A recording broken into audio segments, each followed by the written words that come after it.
এটা অসাধারণ। It is Assam. It is অসম। ঠিক আছে। It is okay. It is okay. এটা পরিষ্কার। It is clear.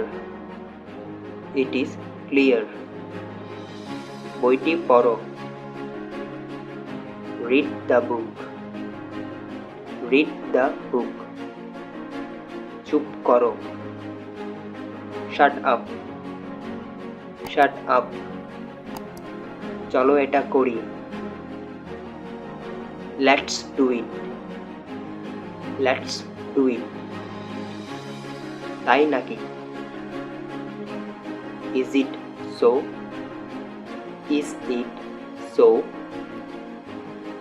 এটাকে কাজে লাগাও। Make it work. Make it work. আমাকে সাহায্য করো। Give me a hand.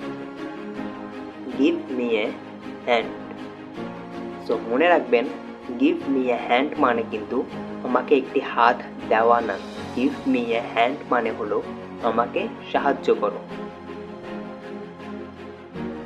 আমাকে সাহায্য করো। সো এটার ট্রান্সলেট হবে গিভ মি এ হ্যান্ড। কত? How much. How much. তুমি কি তাই মনে করো? Do you think so?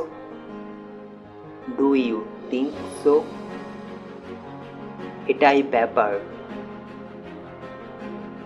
It's a fact. It's a fact. এখানে ইটস মানে হলো it is. So it's a fact অথবা ইট ইজ এ ফ্যাক্ট, যে কোনো একটা বললেই হবে। আমি এতে অভ্যস্ত। I am use to it. I am use to it. এখানে আই অ্যাপোস্ট্রফি এম মানে হলো I am. So I am use to it. কত দূরে? How far. How far. যত দ্রুত সম্ভব। as soon as possible. as soon as possible. এটার ঘ্রাণ ভালো। it smells good. it smells good. Smell মানে হচ্ছে ঘ্রাণ। S M E double L. Smell মানে হচ্ছে ঘ্রাণ। এখানে স্মেল এর পরে একটা এস আছে। S M E double L S. এই এসটা যুক্ত হওয়ার প্রধান কারণ হলো ইট হচ্ছে এখানে third person singular number. So আমরা জানি সাবজেক্ট যদি থার্ড পারসন সিঙ্গুলার নাম্বার হয় তাহলে ভার্বের সাথে এস অথবা ইয়েস যুক্ত হয়।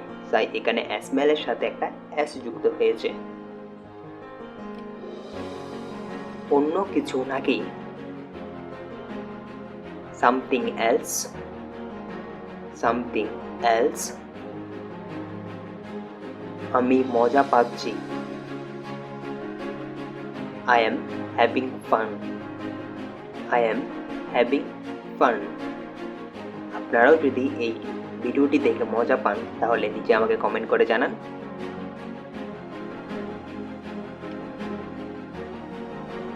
আমি চলে যাচ্ছি। I am leaving. I am leaving. আমি কিন্তু এখনো যাচ্ছি না। তো আপনারাও যেন না। ভিডিওটি শেষ পর্যন্ত থাকুন। আমি এটা জানতাম। I knew it. I knew it. আমি এটা জানি।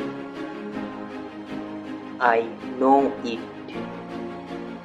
I know it. নো মানে হলো জানা। তাই এখানে নো ব্যবহার করা হয়েছে। আর জানতাম মানে হলো আমি অতীতে জানতাম, তার কারণে নো এর পাস্ট ফর্ম নিও ব্যবহার করা হয়েছিল আগের সেন্টেন্সে। এটা পড়ার উপযুক্ত সময়। It is high time to study. It is high time to study. So আমরা বুঝলাম উপযুক্ত সময় বা সঠিক সময় বোঝাতে ইট ইজ হাই টাইম ব্যবহার করব। ইট ইজ হাই টাইম মানে বোঝাবে হচ্ছে উপযুক্ত সময় বা সঠিক সময়। আমরা আর একটা এক্সাম্পল দেখে নিই। এখন যাওয়ার উপযুক্ত সময়। It is high time to go. It is high time to go. এটা স্পষ্ট। It is obvious. It is obvious. এখানে অবভিয়াস মানে হলো স্পষ্ট। শান্ত হও। Calm down. Calm down. এটা কোনো ব্যাপার না। It doesn't matter. It doesn't matter.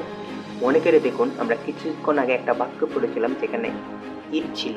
ইট, সেই বাক্যে আমরা বলেছিলাম ইট হলো একটা থার্ড পারসন সিঙ্গুলার নাম্বার। আমরা চাইলে এই বাক্যটা এইভাবে বলতে পারবো না, ইট ডোন্ট ম্যাটার। ইটের পরে কখনো ডোন্ট হবে না, যেহেতু ইট একটা থার্ড পারসন সিঙ্গুলার নাম্বার। সেই ক্ষেত্রে থার্ড পারসন সিঙ্গুলার নাম্বারের পরে যে ভার্বটা বসবে তার সাথে অ্যাস বা ইয়েস লাগাতে হবে, যার কারণে টু এর পরিবর্তে ডাজ হয়েছে। Does not. ডাজন্ট মানে হচ্ছে does not. So it doesn't matter বা ইট ডাজ নট ম্যাটার। এটা বিরক্তিকর। It is boring. It is boring. সবশেষে আপনার কাছে একটা ছোট্ট রিকোয়েস্ট, যদি ভিডিওটি আপনার এতটুকু উপকারে আসে তাহলে ভিডিওটিতে একটি লাইক দিন, আমার ফেসবুক এবং হোয়াটসঅ্যাপ স্টোরিতে শেয়ার করুন এবং আমাদের চ্যানেলটি সাবস্ক্রাইব করে পাশে থাকা নোটিফিকেশন বেলটি অন করে দিন। এতে করে আমরা ভিডিও আপলোড দিলে তার নোটিফিকেশন আপনার কাছে চলে যাবে।